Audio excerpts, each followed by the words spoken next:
Could you, the average Joe, survive in the kingdom of Hyrule? Let's say hypothetically you were suddenly teleported to Tears of the Kingdom's version of Hyrule. But not only that, the upheaval just happened. Where would you go? What would you eat? Where could you stay? And what could you beat? And is it even possible to survive in a place filled with Miyamoto's paralysis demons? Well, let me be your guide, and we'll find out. So there you are playing on your Switch. You just beat Tears of the Kingdom for the first time. You enjoyed your experience despite Breath of the Wild being much better. But before you can put your Switch away, the TV turns on. Breaking news! In the past few weeks, people have been going mysteriously missing, leaving behind little traces as to their current whereabouts. However, all of these disappearances have one thing in common. At each crime scene, there was a Nintendo Switch running a game called The Legend of Zelda: Breath of the Wild. This has naturally sparked media outrage and suspicion towards both Nintendo, who have yet to release a statement on this issue, and the latest installment of the Zelda franchise, Tears of the Kingdom. Where did these people go? Is Nintendo really behind this? And most importantly, are your kids safe with their copy of Zelda? Well, stay tuned because we're going to be covering all of these events and more as they unfold. You break out into a cold sweat. This can't be real. This has to be some kind of prank. But even if it's not, you should be safe, right? It looks like the only people who go missing are people who play Breath of the Wild. You're currently playing Tears of the Kingdom, so you should be safe, right? But before you can finish that thought, you are suddenly sucked into your Switch. You get up and find yourself in the middle of Hyrule Fields. You look around confused. How did you get here? But then you remember the news broadcast. Did you get sucked into the game? However, as you gain your bearings, the ground begins to shake violently and you are knocked to the ground. In the far distance, you can see Hyrule Castle start to emerge from the ground while pieces of rock plummet from the sky and massive chasms open up from the ground, swallowing anything or anyone unfortunate enough to be nearby into the abyss below. Amongst this chaos, a falling piece of debris hits you on the back of the head and everything goes black. You slowly wake up and get to your feet. It seems you've been out for quite some time. The landscape looks much different now than it did before. You feel something in your pocket. It's a map that conveniently has all the settlements and landmarks in this region highlighted. And nearby, you can see a backpack containing 2 days worth of food and water, probably from someone who abandoned it during the upheaval. Well, whoever it belonged to, they're probably not coming back for it now, so it should be fine to take it. But now, where do you go from here?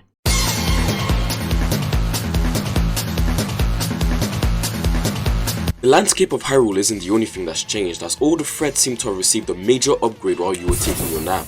As such, heading in the right direction is crucial if you don't want to become another statistic in Hyrule's ever-growing mortality rate.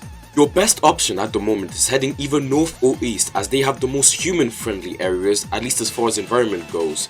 Everywhere else is, death, but in different flavors. But heading north is the most appealing option right now, as it seems to be at the frontier of whatever is going on around here. Lookout Landing isn't too far from where you are now. It could be a prime place to get some answers. Now that you've settled on a direction, it's time to get moving.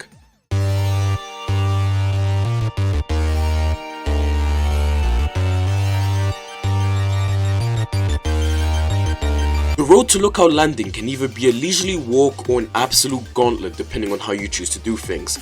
If you're clever, you'll use one of the many roads in this area to get to Lookout Landing. Sure, it will take longer, but there are virtually no threats on these roads. At least none that you can't outrun. But if you convince yourself that you're a big man and decide to cut through the middle to save some time, well, let me introduce you to some of the many ways you're going to die and who will be doing it. First off are the boss bokoblins. These guys didn't just evolve like the other bokoblins. No, they decided to take it a step further and go on that Nikocado avocado diet, which has granted them the power of 1,000 mukbangs, which they would then use to take off your head.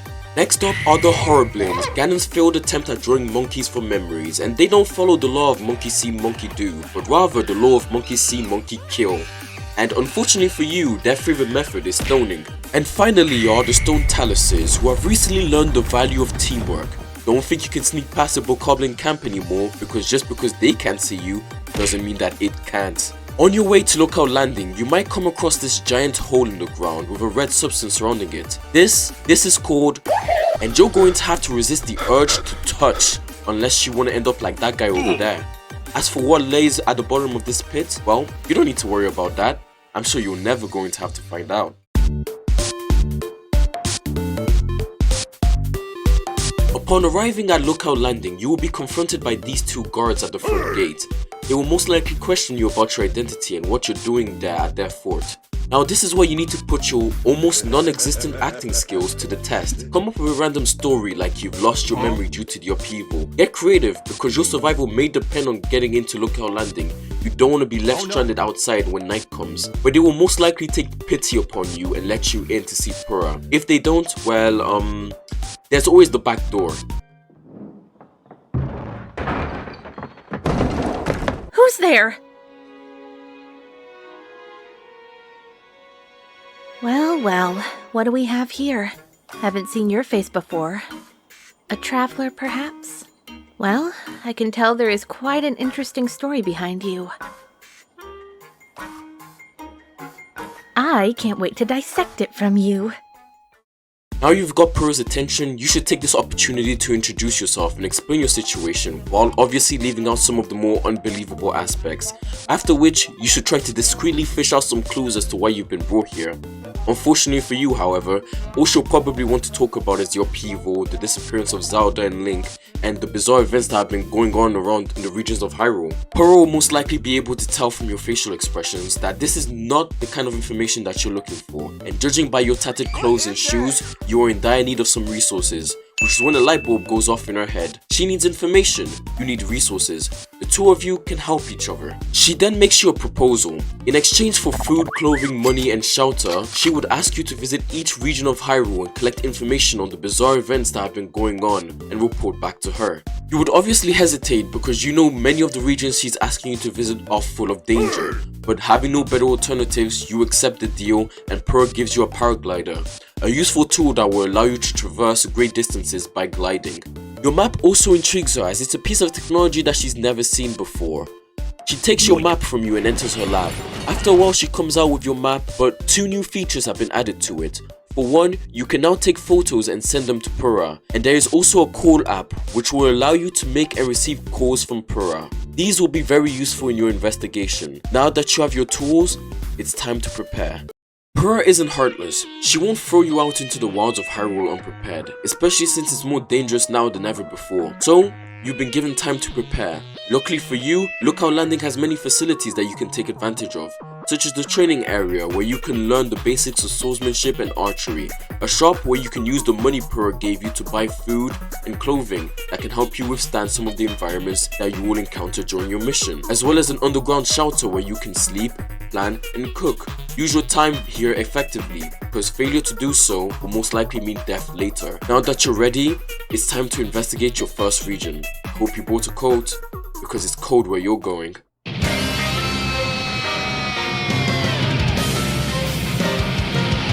The road to Rito village is a long and arduous one, so brace yourself. You may have learned the basics of weapon wielding, but remember, your opponent was a dummy that couldn't dodge or fight back.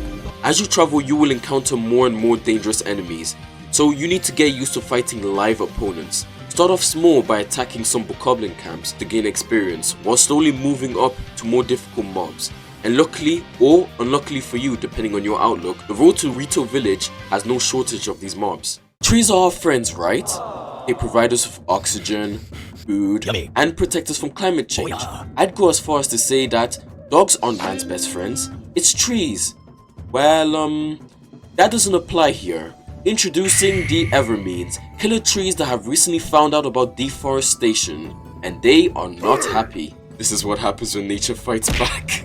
The Evermeans are extremely dangerous as you will most likely never see them coming until it's too late, due to them looking exactly like, every other tree, until they don't. My advice to you if you encounter one is to keep your distance, as if you get too close, the Evermeans will slam down on you with the power of, a tree. And since a tree can weigh from 1,000 to 2 million pounds, it would only take around 1 to 2 hits to finish you off for good. But don't worry, Evermeans may have the awesome powers of a tree, but that also means they have all of their weaknesses too, that being an axe and fire. You can set them ablaze using a torch or a fire fruit which can be found growing in the wild, or being carried by some bokoblins.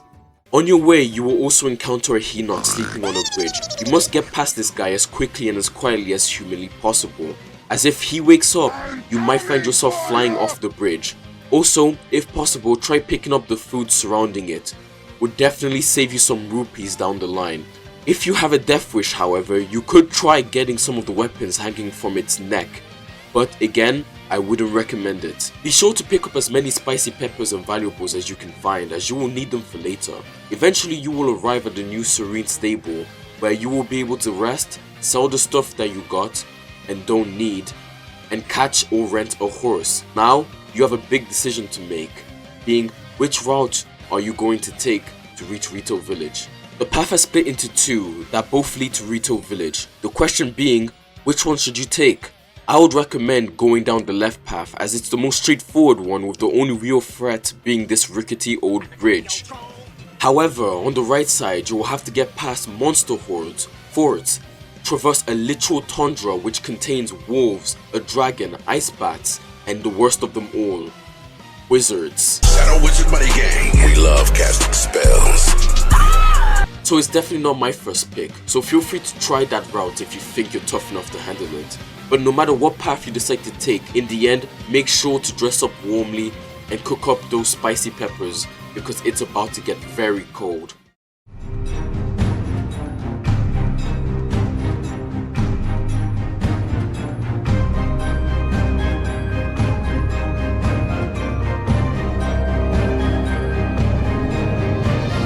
Rito Village, home of the feathered folk of the Rito tribe, who are currently undergoing an eternal blizzard caused by a giant centipede. Upon arriving at the entrance bridge to Rito Village, you'll come across a very big problem, being that there is no bridge to cross. This has made it impossible for any non-flying species to reach Rito Village, which is why Pura has no information and thus requires you to collect some. So you may be asking yourself, how are you gonna cross the gap then? Well, that's where your paraglider comes in handy. Near the bridge there will be a campfire. Throw in a Hylian pine cone, which can be found around the trees nearby, which will boost the flames, creating an updraft that will carry you to the other side of the bridge. Upon arriving at Rito Village, you will notice that it's rather empty, with the few people you are able to find being children. Eventually, you would encounter Teba, the chief of the Rito people. You should explain to him that you have been sent here by Pura to find out about what's been going on in this region. He will then tell you that the storm has been causing all sorts of issues, especially when it comes to supplies, and that the adult Rito are all currently out either gathering food or investigating the storm cloud that has been causing the blizzard. He tells you that the children believe that it's part of a legend about the Stormwind Ark, which talks about a flying ship belonging to the gods, although the adults don't believe in this anymore. As it stands right now, none of the Rito's wings are strong enough to get to the eye of the storm to investigate the incident. Then Teba's son Tulin appears. He seems pretty convinced that he can make it to the eye of the storm, however his father isn't convinced. The two begin to argue and you take that chance to excuse yourself. Continue looking around the village, taking photos of every relevant thing. During this time you should also take advantage of the village by buying food and clothing from the available shops. Once you've collected enough information, you should report back to Pura.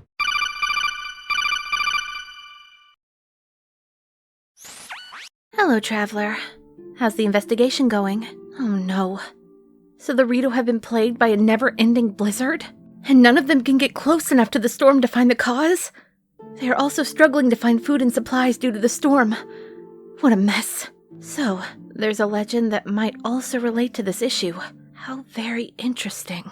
Well, thank you for letting me know, traveler. Good job. It's a good thing Link is back. I'll send him there right away. Who knows, the two of you might cross paths. Anyway, I'm sure you're tired of the cold. So why don't you pay the Goron region a visit next? I've been hearing some strange stuff about that place. So, be careful, traveler. So you're making your way back from Rito Village, where in the distance you see a small silhouette running in the opposite direction towards Rito Village. That must be Link. You call out to him, but due to the heavy blizzard, he doesn't hear you. Oh well, I'm sure your paths will cross eventually, but for now, you need to stay focused on your own mission.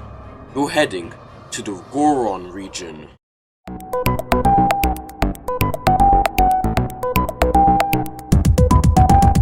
On your way back from Rito village, you might want to stop at Lookout Landing to rest and resupply, but if not, you'll want to take the eastmost path. On your way down this path, you'll see some red lights in the distance. Do not approach these lights as they belong to the Zonite constructs and they may not be as intimidating as the Guardians from Breath of the Wild, but their weapons definitely are. I would recommend avoiding them as these guys like to move in groups, so if you find one, there are most likely more nearby, and they each have the ability to signal their friends for help, which means you could easily find yourself surrounded.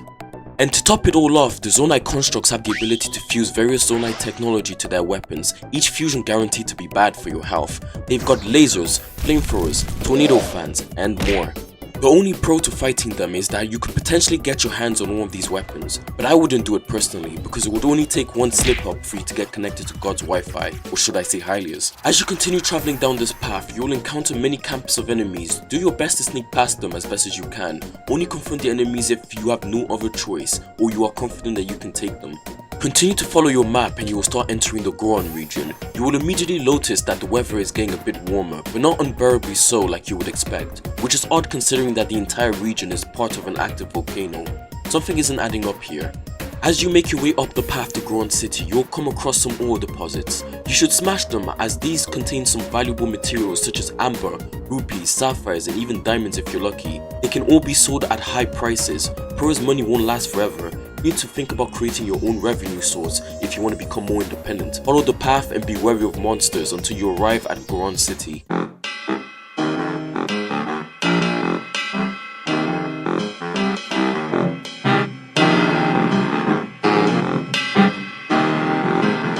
Finally arrive at the city entrance, but just before you can enter, you are stopped by these two Goron. What's up, Goro? Haven't seen you around these parts before.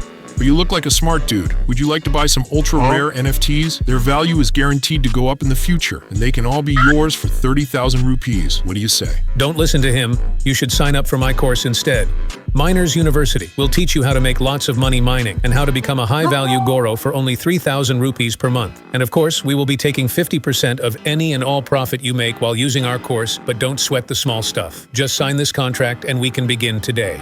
But before these two can rob you of your life savings, a Gerudo woman is able to scare them off. She informs you that the Gorons have been acting weird recently, and scams like these have been going on for a while now.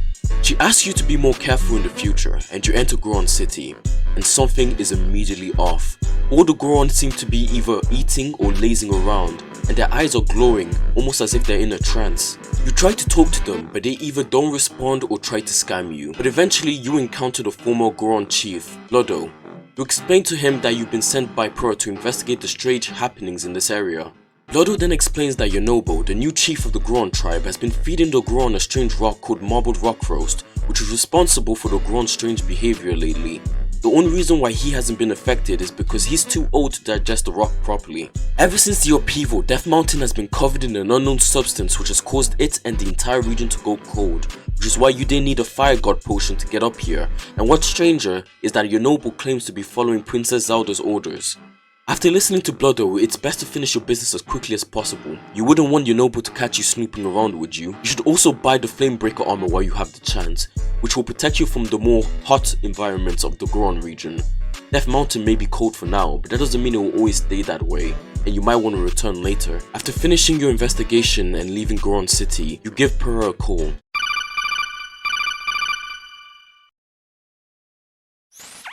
Hey there, traveler. What did you find out about the Goron region? So, Death Mountain is covered in gloom, which has caused it, and subsequently the entire region, to get colder. Yonobu has also started feeding the Goron a strange rock called the marbled rock roast, which causes them to exhibit strange and unproductive behaviors. All while claiming he is still following Princess Zelda's orders. It sounds like absolute chaos over there. Thanks for letting me know. On a brighter note, Linky was able to find the cause of the blizzard plaguing the Rito and put an end to it. I'll be sending him your way next. In the meantime, you should investigate the Zora's domain. I've heard some bad rumors about that place as well. Keep up the good work. After leaving Goron City, you'll want to head back down to the woodland stable to rest and resupply before taking the east-west road past the wetlands and into Zora's domain. It is especially important that you remain on the path while entering the wetlands, as straying too far from the path could be bad for your lifespan. After crossing the Inigo Bridge, you end up going off-road trying to avoid some enemies. Eventually, you find yourself on this cliffside. You decide to take a break here in order to catch your breath and organize your inventory, but then you hear it.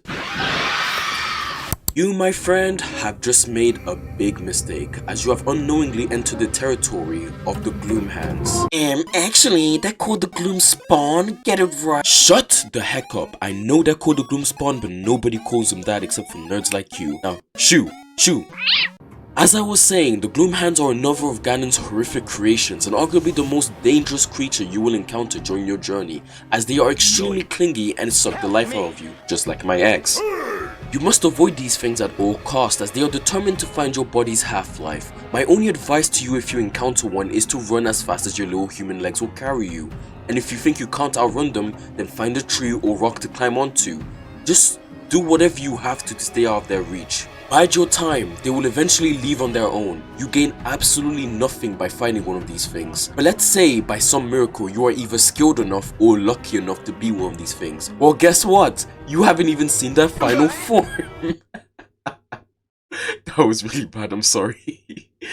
Please don't leave. Just keep your distance as much as possible. You'll be fine, I promise. Continue carefully down the path until you arrive at Zora's domain.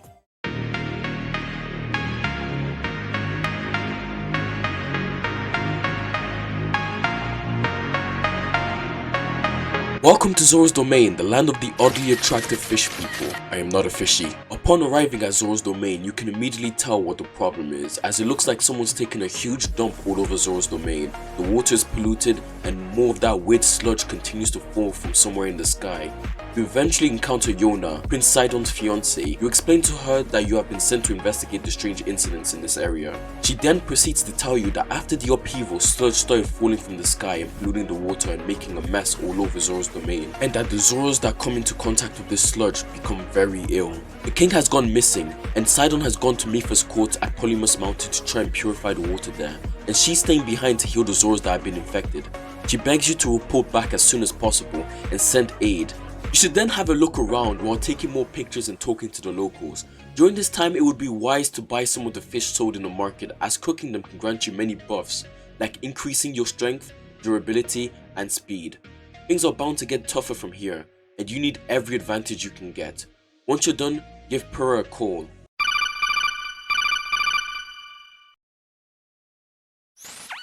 Hey there, friend. I've got some great news. Link was able to resolve the issue in the Goron region, and the Goron are back to their usual selves. How are things going on your end? Just one problem after another. From what you've told me, the sludge polluting Zora's domain isn't just a threat to the Zora, but to the surrounding environments and ecosystems. I'll send Link there right away. I know you were supposed to go to the Gerudo region next, but I want you to come back to Lookout Landing instead when you're ready. There's something I want to talk to you about. No rush. Alright, see you soon. Purah has called you back to Lookout Landing, but before you go, I would recommend paying a visit to Kakariko Village and Hyrule Village, as they are two of the safest locations in Hyrule and offer the most useful resources, such as food and gear, so they are a prime place to spend those rupees you've earned from Purah and the Goron region. However, be very careful, as both villages are currently facing their own sets of issues, especially Hyrule Village, as it's going quite political over there, and you don't want to get dragged up in all of that. Or maybe you do. I mean, sabotaging an entire election to help one side win over the other could prove quite profitable for you in the future. Why don't you subscribe and I'll teach you how to commit election fraud. Paying Terrytown a visit is also a good option, as it offers potential housing. You'll finally have your own place instead of going from inn to inn, but it's a ways off, so you might want to save this for later. But if your objective is to settle down and survive as safely as possible, then these are the top 3 picks. Now back to your mission. After arriving back at Lookout Landing, you immediately notice something new. You see something resembling a hot air balloon near Purah's lab. You are then approached by her. Welcome back, friend. Glad to see you made it safely. Sorry for calling you back all of a sudden, especially with all the progress you made on your reports. But it was important that I speak to you. As you know, after the upheaval, many strange phenomena began to occur. You've come across them yourself during your travels. However, you may not have realized that the effects are not limited just to different regions of Hyrule, but also to the sky. During the upheaval, many islands started appearing in the sky that weren't visible before. In fact, Link was on one of these islands for a while before coming here. He gave me all the information he had on the islands, However, it left me with even more questions. I believe better understanding these sky islands could give us more insight into the recent incidents. There could even be untapped resources there that could help us in our efforts. And that's where you come in. Since you've proven to be quite capable in information gathering, I would like you to go up there and explore the Sky Islands. I'm sure you're wondering, how am I going to get there? I'm no Rito. Well, don't you worry. We've got you covered. I'm sure you've noticed that hot air balloon over there. Well, I had Robbie make it for you. He was already in the process of making one for himself, so I just had him make an extra one for you. This will be the tool that you will use to explore the vast skies of Hyrule, so prepare yourself and be very careful. You never know what might be lurking up there.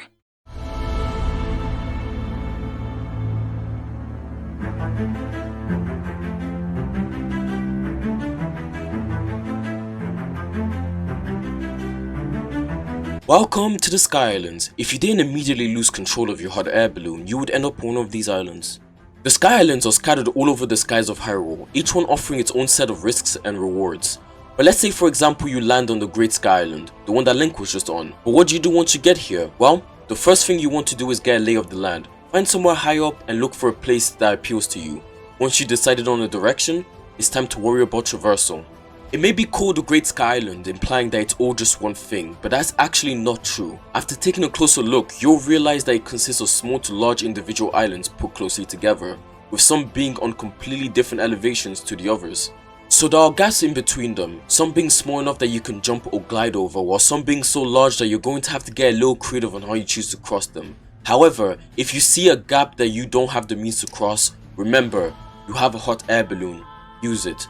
Don't try something reckless because it's a very long fall. During your time here, you'll come across some of the steward constructs, not to be confused with their soldier counterparts, as unlike them, the steward constructs are not hostile. In fact, they would prefer to retreat into themselves rather than fight an aggressor. These guys are a wellspring of information, as not only do they have knowledge of the Sky Islands, but also their creators, the Zonai, information that you can then give to Pura. And they are also skilled in their own fields, as each steward construct specializes in their own unique tasks, such as hunting, cooking, and mining, skills that they can teach you if you haven't already picked up on them during your travels. Eventually you'll come across this cave, but before you enter it, be sure to collect the Blight Broom seeds at its entrance and throw them in to illuminate your path, as it's quite dark inside this cave. In this cave, you will find a material called Zonite. Mine every piece of it you see in this cave, because this precious material is the key to significantly increasing your versatility and destructive power. Why do I say this? Well, Zonite can be exchanged for Zonite charges sold by the Forge constructs, one of which can be found in the very cave you are currently in. The Zonite charges can then be deposited into device dispensers. Device dispensers are machines that dispense various Zonite technology when certain materials are placed into them. Think of them as gumball machines, and they are primarily found in the Sky Islands, two of which are on the Great Sky Islands where you are currently, but some can also be found on the surface too.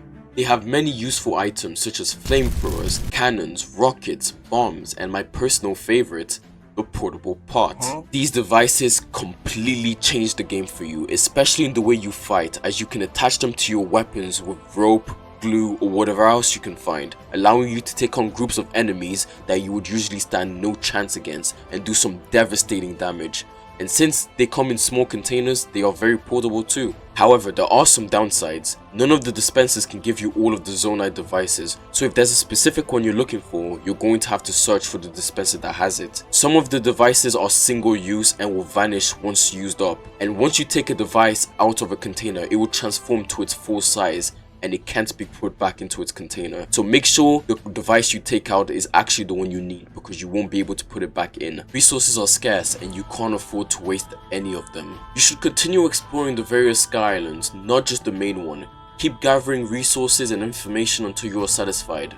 Be safe, avoid unnecessary danger, and once you're done, report back to Pura and tell her everything you've learned. You arrive back at local landing and are immediately found by Pura. You're back. Thank Hylia. You were gone for so long that I was about to send someone up there to look for you. So, tell me what you learned. You give Pura a highly detailed report of your time in the Sky Islands. So you discovered that the Sky Islands used to be the home of the ancient race called the Zonai. You even talked to some of the constructs they left behind and gained access to some of their technology. Wow, no wonder you were up there so long. Impressive work as usual. Say, Would you mind giving me some of the Zonai tech you gained while you were on the Sky Islands? Thank you for indulging me. These will really help me out with my research. Speaking of help, while you were away, Link was able to resolve the issue in Zora's domain, and he is heading for the Gerudo region as we speak. I know this is kind of odd considering you're always ahead of him, but I think you should go after him this time. My gut tells me he may need some help. You agree to go after Link and set out for the Gerudo region.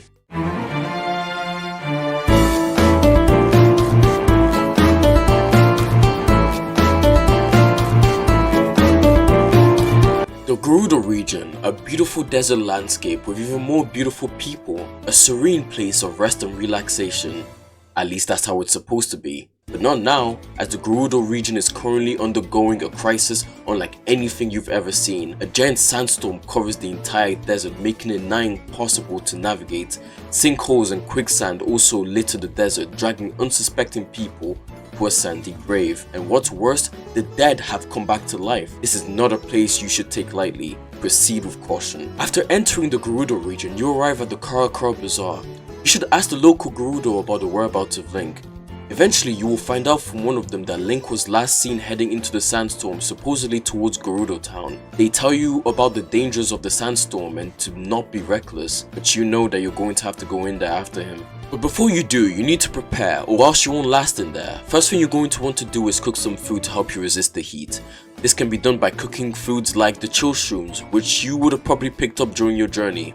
You will also want to bring some warm clothes, as the desert is very bipolar when it comes to its temperatures, being hot in the day and cold at night. After which, you should also buy some of these elemental choo-choo jellies. Trust me, you'll need them for later. You might also want to bring something to cover your eyes, like goggles, to avoid having your eyes decimated by the sandstorm, but that's up to you. Once you feel like you have sufficiently prepped, you should head into the sandstorm. Once you enter the sandstorm, you will realize that your map no longer works due to the sand scrambling its signal. So now, you must find another way to navigate. For the most part, you'll want to head straight north in a straight line. But if you feel like you're losing your way, find one of these updrafts and use your paraglider to ride it above the sandstorm.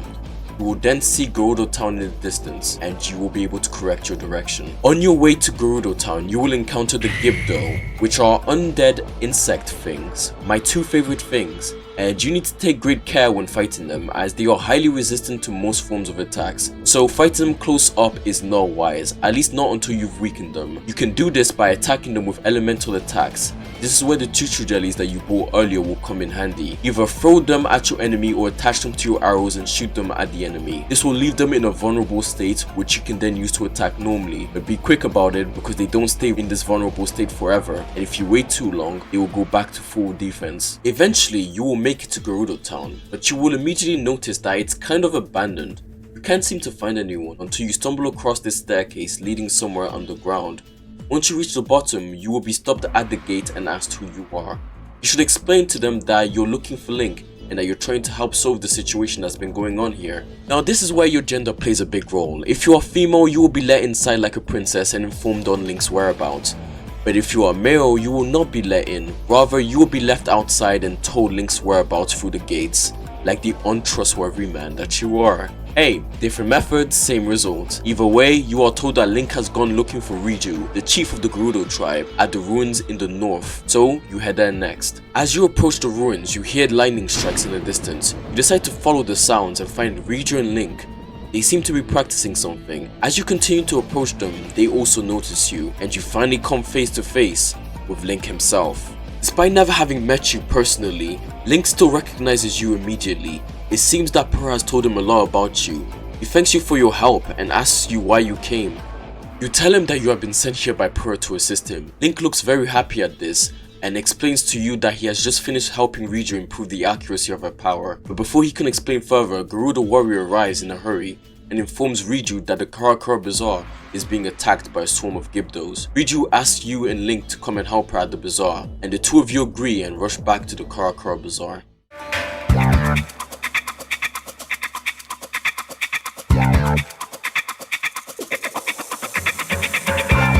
You arrive at the bazaar and find a swarm of Gibdos approaching.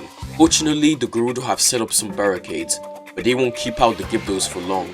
In this battle, it is important to keep your distance as you could easily get swarmed by the enemy if you're not careful. So I would recommend using a bow and arrow attached to some choo-choo jellies or any other long-range elemental attacks you have at your disposal. Your focus in this fight is to support the Gerudo warriors and store the Gibdos long enough for Link and Riju to finish them off. Be careful and stay aware of your surroundings and avoid getting snuck up upon. The fight starts to drag out for a while and you being a regular human are quickly running out of stamina. You stop and try and catch your breath, but while you do this you fail to notice a Gibdo approaching you from behind. Just before it can strike you, it is taken out by someone, after which the person helps you get up and you can finally get a good look at the person's face. And to your surprise, you recognize him. He's one of the people who were reported missing in the Breath of the Wild incident you saw on the news before you were teleported here. At that moment, so many questions run through your mind. Those questions, my friend, will have to wait as the battle is still raging on. After a while more, the battle finally comes to an end. You approach the man and thank him for saving you, but then you ask him if he's from Earth. He looks at you in surprise and says yes. You then tell him that you have come from Earth too and that you've been sucked into your game Tears of the Kingdom, and asked if the same thing happened to him. He says yes, but he was sucked into Breath of the Wild, not Tears of the Kingdom. He then tells you that he's been surviving in Hyrule for about 3 or 5 years now. He's lost count since he's been here for so long, but he shows around that time. You are surprised at this information,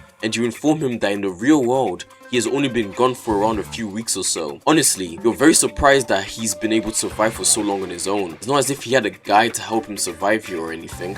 But before you could continue your conversation, the ground begins to shake and you see giant sand tornadoes emerge near Gerudo Town. Riju looks panicked and decides to go back to Gerudo Town. You, Link, and your fellow survivor chase after her.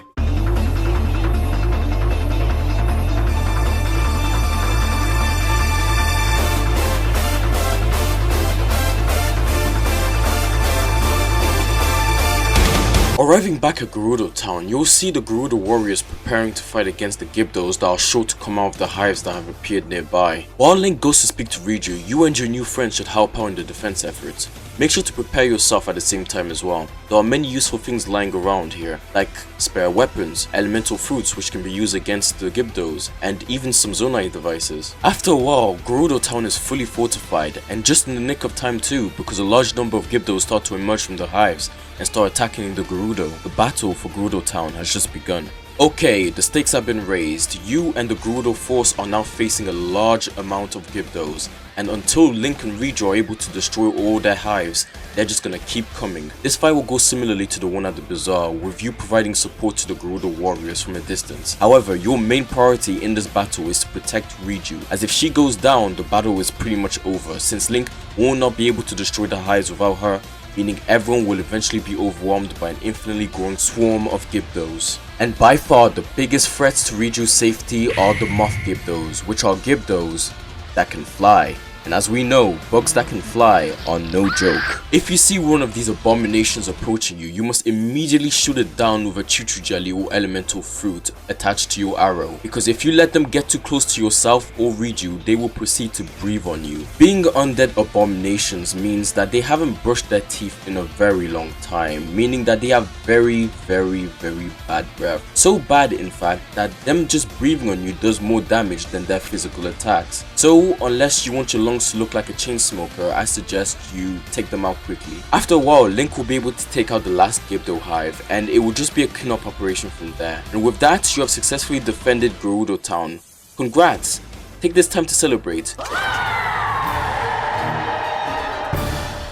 However, it looks like Rito and Link are still investigating this incident as you see them soon leave Gerudo Town, but it's best not to follow them. You'd be no use to them in your current state. After all, you did just fight in 2 wars in 1 day. Your body would probably be exhausted. Remember, despite all of the skills and tools you've gained in your journey, your body is still that of a human. It needs its rest. And luckily for you, since you've helped defend Gerudo Town in its time of need, you've been granted honorary status and can now come and go as you please, regardless of your gender. So you and your new companion should find somewhere in the town to rest. You've earned it. The next day, you wake up and find that the sandstorm has completely disappeared and the sun can finally be seen again. It looks like Link and Riju were able to defeat the Queen Gibdo. You then meet them in the throne room. Riju thanks you for all your help and tells you that you're welcome in Gerudo Town anytime. After some more pleasantries, you, Link, and your new companion go back to Lookout Landing. When arriving back at Lookout Landing, you are greeted by a relieved Purah. Oh, thank Hylia you're all safe. I'm especially glad to see you in one piece, old friend. You look confused and ask Purah if she knows your new friend. Yes, I do. In fact, he was helping me out with my research long before you showed up. It's been a while since I've seen him. But getting back on track, thanks to all your efforts, we were able to put an end to all the terrible events happening in Hyrule. Good job. However, we still haven't found the princess, who seems to be at the center of all these issues. Before Purah could finish her sentence, the moon starts to turn red. Purah rushes to her telescope to see that the princess was at Hyrule Castle, before everything calmed down again. She urges Link to go and rescue the princess, and he takes off without another word. You try to follow him, but you are stopped by Purah. Whoa there. I think you should sit this one out. Let Link take it from here. Hyrule Castle is no joke. I've got something else you could occupy yourself with. Have you come across some chasms during your travels? What am I saying? Of course you have. There's one right outside this fort. But have you ever wondered where they might lead to? Well, you are in luck, because I'm sending you down there to find out. We have already sent some people down there, but none of them were able to explore too far in, which is where you come in. I want you to explore as far as you can, but be careful. And don't be ashamed to return if it becomes too much. The depths are very dangerous. Who knows what kind of dangers lie in its darkness?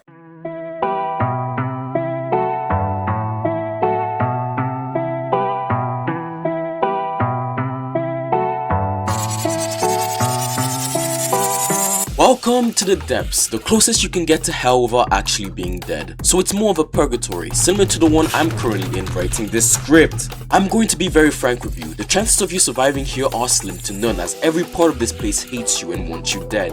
From the inhabitants, the trees, to the very floor itself. And it's so damn dark in here, it makes me want to pull out my eyes and cry about it. Only a few places are actually safe, and to even get to those spots you're gonna need to cross seas of gloom, unforgiving landscapes, a living vacuum cleaner, and the worst of them all, the Yiga clan. All jokes aside though, the depths are by far the most dangerous environment you've faced so far, and the only reason I can think of for coming down here is for the Zonite, as it's quite abundant down here, as well as some other minerals. And if you really want them so bad that you're willing to risk your life over it, then my advice to you is to stock up on lots of bright bloom seeds, which can be found in caves and in the depths itself, as they will be your only source of light since you won't be able to activate the light roots due to, not being Link and all. If you're lucky, he might have activated some at this point. You'll want to make your way slowly and cautiously through the depths. You don't want to draw unwanted attention to yourself, as you will most likely encounter the same enemies you face on the overworld, but 10 times worse, as they are all covered in gloom,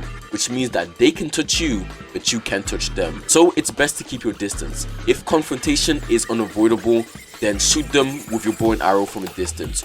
During your time here, you might come across some muddle buds. Collect as many of them as you can, as they can be used to confuse your enemy, which would buy you enough time to either attack or run away. Once you find a Zonite deposit, mine as much of it as you can before heading back to your hot air balloon and leaving. A human has no business being in the depths for long. When you get back to Lookout Landing, you are informed that the Zelda that Link was chasing after was actually Ganon in disguise, who was trying to lure Link into a trap. But thankfully, the 4 sages were able to save him, and now Link has gone in search of the 5th sage. It seems Link will be gone for a while, and you know he will soon have to face Ganon. You need to prepare yourself in case things go wrong. So I would recommend you spend this time preparing by getting supplies, improving your skills, acquiring strong weapons and Zonite technology, and exploring the areas you haven't already explored. What I'm trying to say is that Hyrule is now your oyster. You now have a hot air balloon, which means you can travel to any place you want faster and safer than ever before, since you won't have to fight any mobs on your way. You also have enough money to buy all the supplies you want or need. Heck, if you want to, you can go completely off the grid, find some remote part of Hyrule to settle down in, and abandon the mission entirely, if you want. Maybe even travel with your new human companion and reminisce about Earth, but something compels you to go back and finish what you started. So after preparation, you do. Arriving back at Lookout Landing, you see Purah and the other sages discussing something, and Purah spots you. Oh, hey friend. Perfect timing as always. Link was successful in finding the 5th and final sage. Traveler. No, friend. Throughout the short time we've known each other, I have only continued to ask more and more from you. You've been put in many hard and dangerous situations because of me, and I'm sorry. But I must ask one final favor of you. Will you go with the Guardians and help Link fight against Ganon? Now, you've been presented with two options, yes or no. You have every right to pick no. The original deal you made with Pura was that you would collect information and report back, but things have gradually escalated since then, with you having to put your life on the line time and time again. You have earned your rest. It's Link's and the Sage's job to save Hyrule. You're just a human after all. You don't have any powers or special abilities to speak of. You're the one who is most at risk here. But what if they fail and Ganon wins? You haven't impacted the plot too much, but you've still had an effect on it. There is no guarantee that Link will be able to beat Ganon like in the original plot. And if he doesn't, well, it won't be long before the rest of Hyrule, as well as you, fall to Ganon's forces. And with all of that being said, I think the choice is clear. Thank you so much. You had every reason to refuse. Please be safe. And for what it's worth, I'm glad to have met you.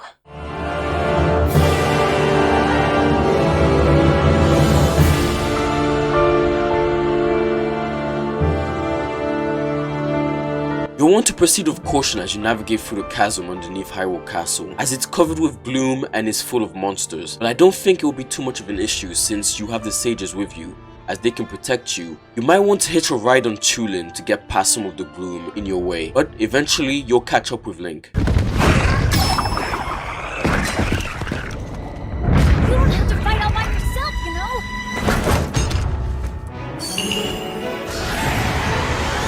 When we fight together, we're unstoppable!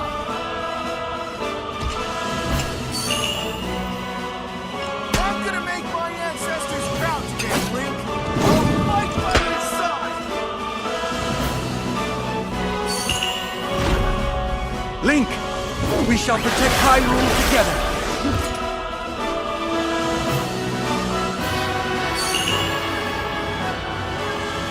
The Gerudo owe you for your help. You can count on me.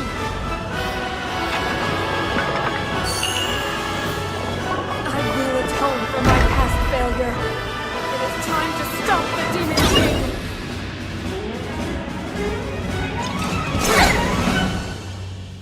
Okay, time to get your game face on, because you and the crew are now up against Ganon's army, all 4 of them. The stakes have been raised, but the strategy remains the same. Keep an eye out, keep your distance, and provide support from the rear. Remember the Muddle Broths you picked up in the depths? Well, they're about to become your new best friend. If a mob is getting too close for comfort, you should throw or shoot one of the Muddle Broths at them, which will cause them to become confused and attack their friends, buying you enough time to escape or for Link or the sages to deal with them. I would recommend aiming for the big guys, as they will do the most damage to their friends and take them off your back. Stay calm, stay composed, remain aware of your surroundings at all times. You know how to beat these guys, face them all before. Link manages to get into the inner chamber to face Ganon. However, you and the Guardians are left to face Kogira, the Queen Gibdo, the Moktarok, and the Marbled Goma.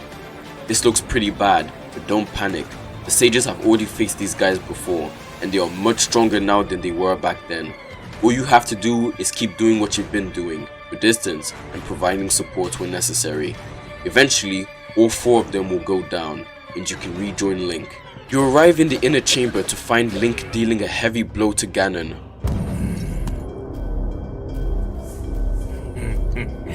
久しい感覚だ。血が湧き肉が躍る。そして体の隅々までがさらなる力の解放を渇望しておる。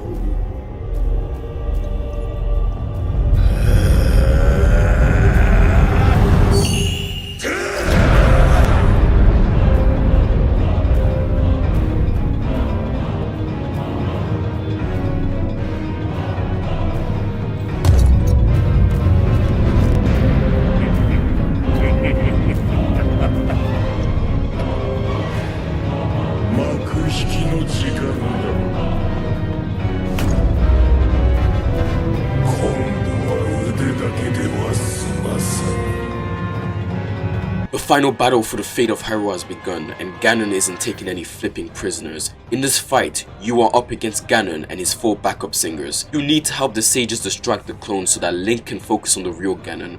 But be careful, they may be fake Ganons, but their attacks are definitely real. Help the sages that look like they're struggling, until Link is able to take care of Ganon.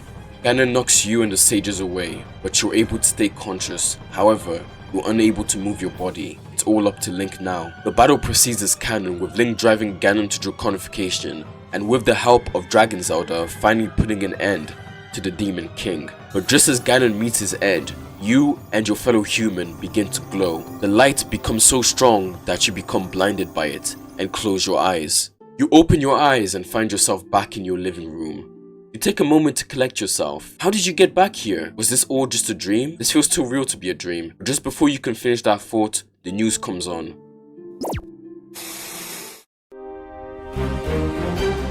Breaking news! We have just received a major update on the disappearances that have been going on for the past month or so. It would seem that most of the people that went missing during this incident just mysteriously reappeared. Some having no memories of their time away, while others talk about going to a different world and having to survive there. These individuals have since been institutionalized and are undergoing extensive psychiatric evaluation. If you know anyone personally that disappeared mysteriously without a trace, only to return in the last few days, please contact the authorities. And no, I'm not talking about your dad. Anyway, this was Oni with the news. Stay tuned. So, I guess it was real then. The authorities are bound to question you eventually. Best to pretend you have amnesia. You don't want to end up in a psych ward, do you? In the corner of your eye, you see your Switch. It's still on your save files asking if you want to load your saves. You press no and turn off your Switch. I think that's enough of Zelda for a while. Hey guys, it's me, here to say a big fat thank you. Oh my god, the support for the last video was amazing. 100,000 views? I don't even know 100,000 people. I don't even think I've seen 100,000 people in my life. You guys got me from barely 400 subs to 2,000 subs and monetized. Like, I don't even have the words to describe how grateful I am to you guys. I'm gonna be honest with you guys, I was on the verge of giving up this whole YouTube thing. It's been a 10-month grind with very little to show for it. And just when I was losing hope, you guys came to the rescue. Thank you guys so much for giving me a chance, and I will keep giving these videos my own. It would seem you guys really like the survival and isekai genre, so I plan on making more videos like this. It won't just be restricted to Zelda, like my main audience is Zelda, but I'll also be doing some other stuff to like try and appeal to more people.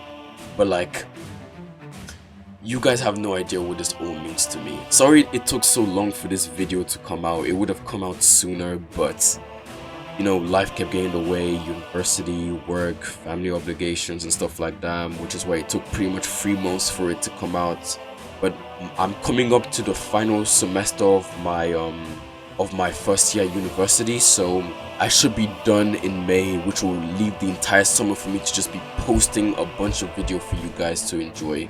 So you guys can look forward to that. Anyway, thank you all for the support. Don't forget to like, subscribe, share. Let's keep growing this family, and you know, I'll see you all next time.